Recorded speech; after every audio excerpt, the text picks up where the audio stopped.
Last week was the anniversary of the start of World War I. It was a war that seemed to unexpectedly start, and with all of the military alliances of the Central Powers and the Triple Entente, it quickly spread from the Balkans. Welcome to the Bible in the News. This is John Billington with you this week. It was July the 28th, 1914, when Austria Hungary declared war on Serbia, which in the end dragged in Germany, Russia, France, and Great Britain, and, importantly, the Ottoman Empire. When America finally joined, it was dubbed the War to End All Wars. When the war was over, the map had completely changed. The most important development that came out of the war was the fall of the Ottoman Empire and the Balfour Declaration. But what we want to consider this week is the Lion of Tarshish and her young lions, in particular a specific young lion, the United States of America. Many people look at the prophecies and do not clearly see America. But at the time of World War I, the relationship she had with Britain and the common biblical leanings that their leaders had, it made the perfect climate to support the Jews and the aspirations of a state. To begin, I believe that we have to spend a moment to identify Britain. And if you come to the prophecy of Ezekiel 38, you can read verses 11 to 13. But the prophecy is about a northern invasion of nations that comes down on Israel. But there's a group of nations that we'll just mention in verse 13. Sheba and Dedan and the merchants of Tarshish, with all the young lions thereof, shall say unto thee, to the northern invading power, Art thou come to take a spoil? Hast thou gathered thy company to take a prey, to carry away silver and gold, to take away cattle and goods, to take a great spoil?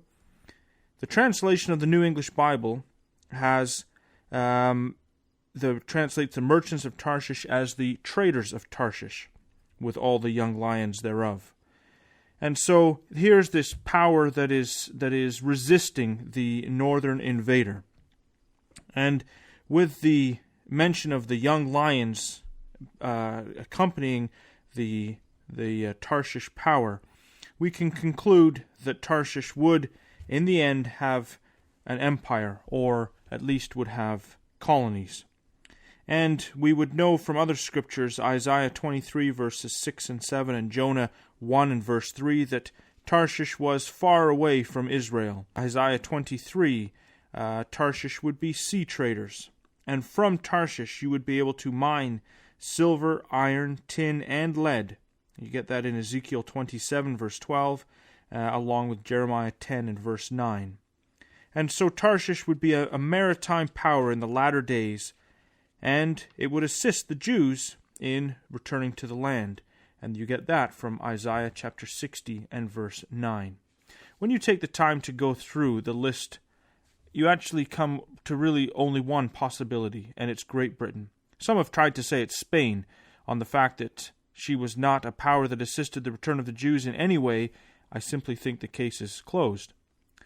As this is the Bible in the News and not a full Bible class, I'm not going to spend any longer going through this, but I'm going to just draw your attention to the Bible Magazine, Volume 20, Number 3, and you can get that in the archives on the Bible Magazine website.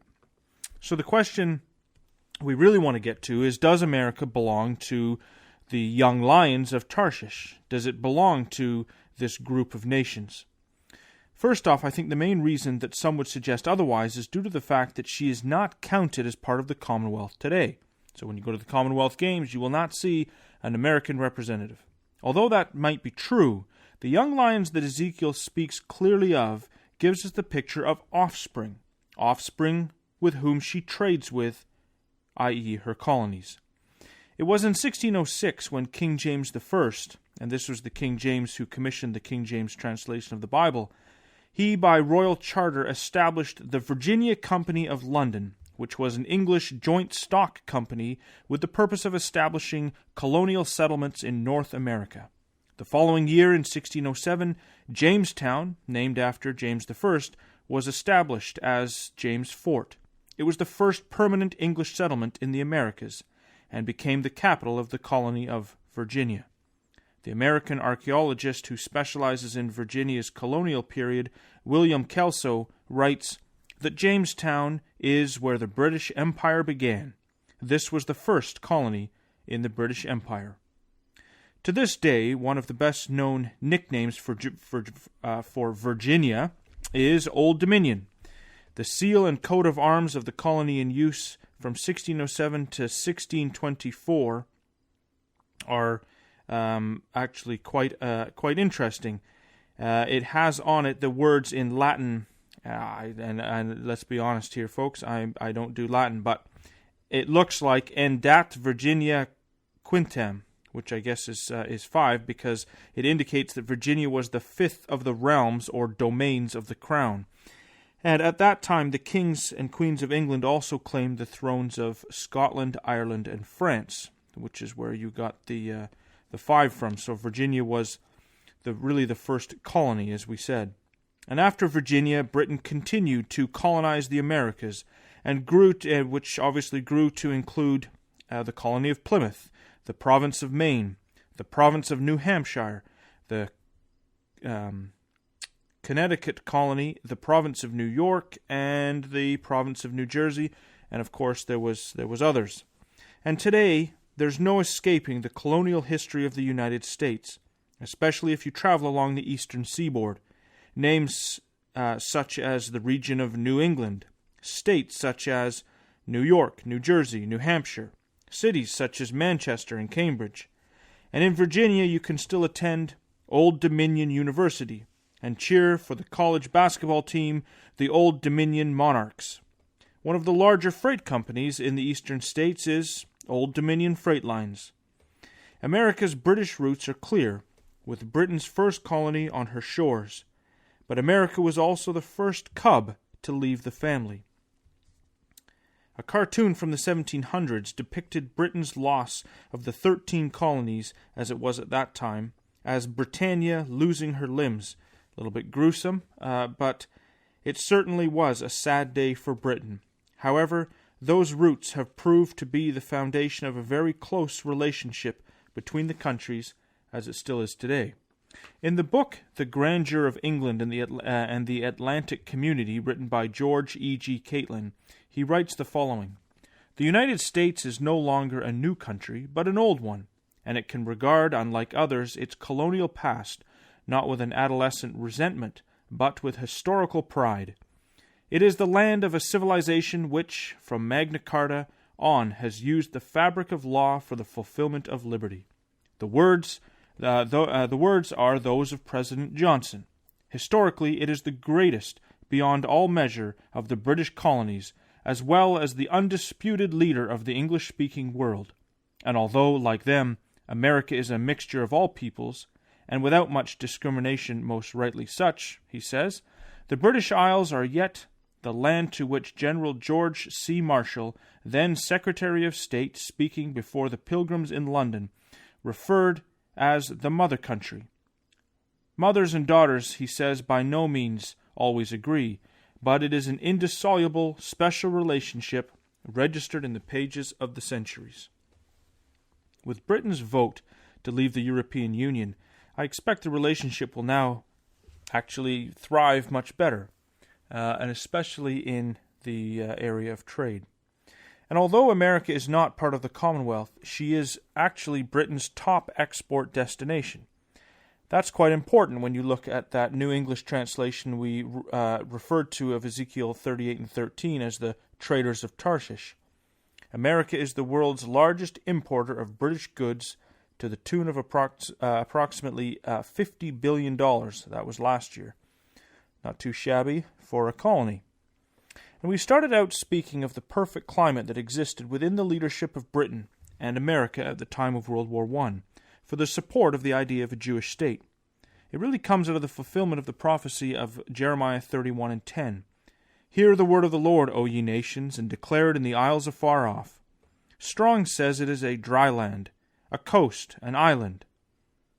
And the verse carries on and says that what's going to be declared in the isles afar off, God says that we're going to say, "He that scattered Israel will gather him, and keep him as a shepherd doth his flock." I think it's absolutely incredible, because the word of God did go out, and it was to be going out in islands, coastlands afar off. and carry the message that God would regather his people. And incredibly, if you go back, actually, almost as soon as the Bible was translated into English, that message was picked up. And Britain established the colonies around the world, and as she did this, she took the Bible with her. And it's the incredible story of the English Bible. And again, we're going to refer you, because we can't take forever here, refer you to Bible Magazine, Volume 24, Number 1, which covers that story much better than we're going to be able to do here. And I will mention, however, the first book printed in America, we went down there, we went to the Library of Congress, and actually had the Geneva Bible out in the lobby of the Library of Congress. And we discovered that the first book that was printed in North America was called the Bay Psalms book. So it's quite amazing. As soon as the pilgrims get over here, they get their hands on a printing press. What do? They print the Bay Psalms book. John Thomas wrote in the 1800s, and he was looking at the prophecies of Tyre and Tarshish, and he wrote in Elpis, Israel, so it'd be around 1850. He writes the following. And we've referred to it on this program many times, but it's because it's a good quote and it's relevant. He says, "I know not whether the men who at present contrive the foreign policy of Britain, whether they entertain the idea of assuming the sovereignty of the Holy Land, and of promoting its colonization by the Jews. Their present intentions, however, are of no importance one way or the other, because they will be compelled, by events soon to happen, to do what, under existing circumstances, heaven and earth combined could not move them to attempt. The decree has long gone forth, which calls upon the Lion of Tarshish to protect the Jews." Incredible words. When you look back, it's exactly what happened. And John Thomas's expectation of Britain protecting the Jews was based on a number of prophecies, which I think is worth just noticing. Ezekiel 38, we have already mentioned this one, with the Northern Confederacy's invasion into Israel. In Isaiah 60 in verse 9, you get there that Tarshish is assisting the Jews returning to their land. We already referred to that one actually at the beginning. And the other one is Isaiah chapter 18, quite an incredible prophecy. And he looked at that and translated the beginning of verse 1 as, "Ho to the land of shadowing wings." But he foresaw that it pointed to Britain bringing back the people that were scattered and peeled, the Jews, back to their land. So I think what also is interesting is, as we look at Britain, is as it's developed in time, as history's gone forward, the interesting role of these young lions. And we don't have time to talk about the other young lions, but Canada and Australia have been involved for sure. And Australia was there actually when the British were taking Palestine. The Camel Corps were there in full swing. But America had to play a role that was very important in protecting the Jews. This protecting role that we see in Tarshish is obviously a characteristic that has been passed down to the young lions through the influence of the English Bible. And not all the lions have protected the Jews all of the time, but it seems there has always been at least one to do that job. And the effect and influence of the English Bible in Britain and America in relation to the Balfour Declaration and the establishment of Israel is examined in a book that I got fairly recently called God, Guns, and Israel. And the author, Jill Hamilton, shows the profound effect that the Bible had on the various leaders that were involved with the establishment of the state. In her prologue, Hamilton writes the following about the time of the Balfour Declaration. She writes, "It is unlikely that the Jews would have been able to establish themselves in Palestine in the 3 decades after 1918 had it not been for the enthusiasm of the British Prime Minister David Lloyd George and members of his government. Nor would they have established their official footing there without equal support from President Woodrow Wilson and the government of the United States of America.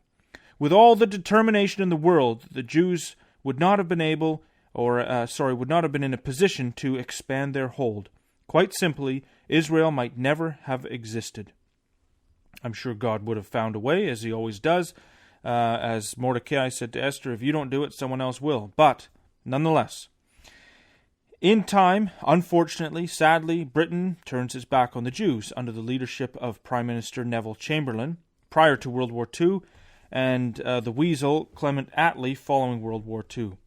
And after the war, it was a man by the name of Ernest Bevin who was the Foreign Secretary, and he was vehemently, actually, against supporting the Jews and their aspirations to return. And when you look at history, this is certainly a low point for Britain. But it was Dave Billington who actually recently commented that had Britain continued its support for a Jewish state in Palestine, it would have never ceased to be a colony. The Jews had to stand on their own 2 feet.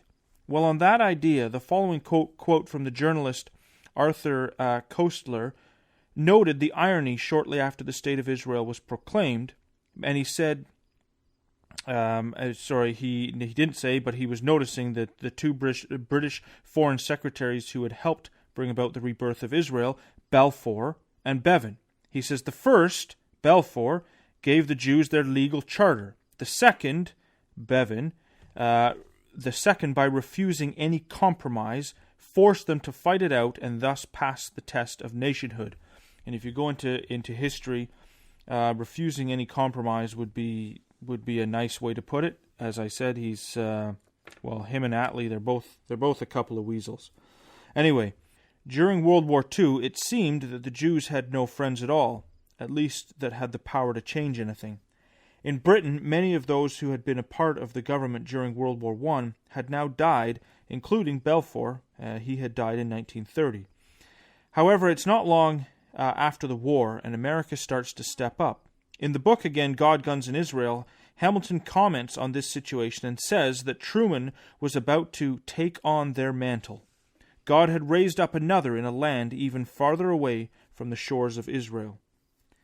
After the vote in the UN, Britain set the date for the end of the mandate to be midnight on Friday, May the 14th, 1948. And at 4 p.m. in the afternoon, David Ben-Gurion read out the Declaration of Independence so that it would not interfere with the Sabbath. In the UN, a movement was afoot to scuttle the plans of the State of Israel. Jill Hamilton writes, "If enough countries voted for a trusteeship under the United Nations, Ben-Gurion's declaration would have been wasted time." The last British ship sailed out that night, out of the then Palestinian waters. Not that it was the British called the colony Palestine. That's why that's mentioned that way. Hamilton continues, 11 minutes after the expiration of the British mandate, Truman made his declaration in Washington. Soon afterwards, in the hall of the United Nations, the American representative who had been urging the forming of a trusteeship quietened the room. A message on ticker tape had just been received from Truman, and he read it out. "This government has been informed that a Jewish state has been proclaimed in Palestine, and recognition has been requested by the provisional government itself. The United States recognizes the provisional government as the de facto authority of the new State of Israel." With those words, legitimacy was granted. This is Hamilton continuing. This is her words now. With those words, legitimacy was granted to the new State of Israel under international law. She continues, "Ezekiel's prophecy was fulfilled. The wandering Jew had a home to return to, and Israel's land and the people were again united.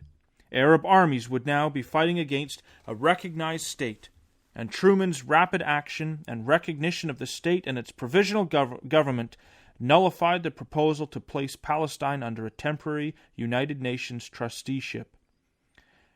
So when we consider whether America is one of the young lions, honestly, there's no doubt. At the first, she was the first colony of Britain, and she was heavily influenced by the Bible, and does become the first to leave the nest. But, lest there be any doubt, she builds an extremely close relationship, not only limited to trade with the mother country, and in turn she plays a huge role in protecting Israel. Jill Hamilton recounts Harry Truman's visit to the Jewish Theological Seminary in New York, when he was introduced as the man who helped create the State of Israel. Truman replied, "What do you mean helped create?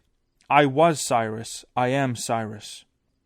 We do not have time to look at the history since that time, but we cannot exclude the assistance that America gave to Israel in the Yom Kippur War in 1973. Israel had been taken by a huge surprise when the Arabs attacked on their most holy day.